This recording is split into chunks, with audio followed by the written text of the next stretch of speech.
As a teacher, has a student's work ever made you concerned for their safety? A fifth grade girl wrote a story. It was about a girl who was very unhappy and thinking of ending herself. Then she described the girl, and the description was of herself. The fictional girl even had the same birth date. She ended the story by saying that she had talked the girl into not taking her life, and that she was okay now. A few days later, while students were working on an assignment, I looked over at her desk. She had a large plastic bag and it was full of red pills with a few yellow pills. I walked over to her desk and said, "Give me that." And she handed it to me, then went to work on her assignment. I took the bag and walked out the door, leaving the students working alone.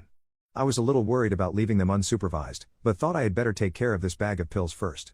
I took it up to the office and gave it to the principal. I told her the name of the girl from whom I had taken it, and also about the essay. Then I went back to class and tried to fake that I was having a normal day. I think I succeeded. After about an hour, the school secretary came to relieve me and asked me to go back to the office. By this time, I had printed out the girl's story. I took it with me to the office. The girl's mother had been called in. When she saw the pills and the story, she began to sob. We decided that we would continue with a normal school day unless something else involving the girl happened.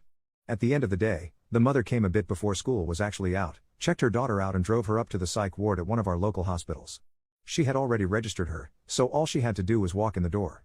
The girl remained on the psych ward for 6 weeks. During this time, she tried to open her wrists but luckily could not find anything sharp enough to do serious damage, and also made the cuts incorrectly. After 6 weeks, the psychiatrist felt that she was no longer a danger to herself and released her. She would be back in class the next day. Nobody had told the other students what had happened, but somehow, they all knew. So, the principal, the counselor, the DARE officer, and I had a meeting with the class and discussed how we should welcome her back. We appealed to them to not do or say anything that might cause her stress. They were good kids. They agreed. What she had done should have made her ineligible to graduate from DARE, which was a big thing in 5th grade. But the DARE officer said that he did not want to lock her out because he did not want to cause any setbacks. He said that, since she had straightened herself out and was no longer a threat to herself, that he was going to let her graduate, wear the DARE shirt, and participate in the musical program.